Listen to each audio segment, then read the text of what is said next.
غزہ فلسطین کی زمین ہزاروں سالوں سے اہم رہی ہے۔ یہاں حضرت موسیٰ علیہ السلام اور دیگر انبیاء کے نقش قدم موجود ہیں۔ کہا جاتا ہے کہ حضرت موسیٰ علیہ السلام نے غزہ میں ایک درخت کا درخت لگایا تھا۔ السلام نے یہاں کے علاقے میں اپنے قوم کی رہنمائی کی تھی، تقریباً 1300 قبل مسیح کے قریب۔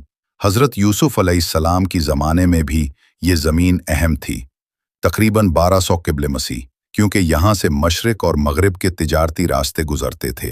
اسلام کے دور میں 637 عیسوی میں حضرت عمر فاروق رضی اللہ عنہ نے غزہ فلسطین کو فتح کیا۔ اس دوران حضرت خالد بن ولید رضی اللہ عنہ کی قیادت میں مسلمانوں نے شہر میں امن قائم کیا اور لوگوں کو تحفظ فراہم کیا۔ عثمانی سلطنت کے دور میں 1517 عیسوی میں غزہ فلسطین عثمانی حکمرانوں کے زیر انتظام آ گیا۔ عثمانی دور میں غزہ فلسطین ایک اہم تجارتی اور فوجی مرکز تھا، جہاں مسلح قوا اور تجارتی راستے محفوظ تھے۔ 1187 عیسوی میں سلاطینہ صلاح الدین ایوبی نے غزہ فلسطین اور بیت المقدس کو صلیبیوں کے قبضے سے آزاد کرایا۔ یہ فتح مسلمانوں کے لیے ایک عظیم تاریخی لمحہ تھا۔ صلاح الدین ایوبی کے بعد 1250 عیسوی میں مختلف حکمرانوں نے غزہ فلسطین پر قبضہ کیا، مگر شہر کی اہمیت برقرار رہی اور یہاں کے لوگ ہمیشہ اپنی زمین کی حفاظت میں سرگرم رہے۔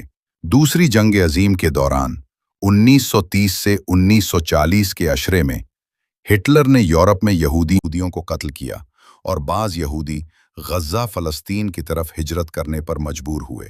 غزہ فلسطین کے مقامی لوگ انہیں عارضی رہائش دینے پر مجبور ہوئے، مگر ان میں سے کچھ نے غدر کیا اور زمین پر قبضے کے منصوبے بنائے۔ 1948 عیسوی میں یہودیوں نے اسرائیل کی ریاست قائم کی اور غزہ فلسطین پر قبضہ شروع کر دیا۔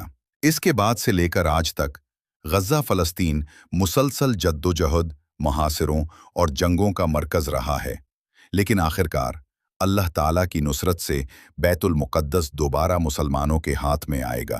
یہ فتح آخری وقت میں ہوگی، جب حضرت مہدی علیہ السلام اور حضرت عیسیٰ علیہ السلام مسلمانوں کے ساتھ مل کر بیت المقدس پر قبضہ کریں گے۔ یوں یہودی اپنے مسیحا کے انتظار میں رہیں گے، مگر تاریخ کا فیصلہ واضح ہے۔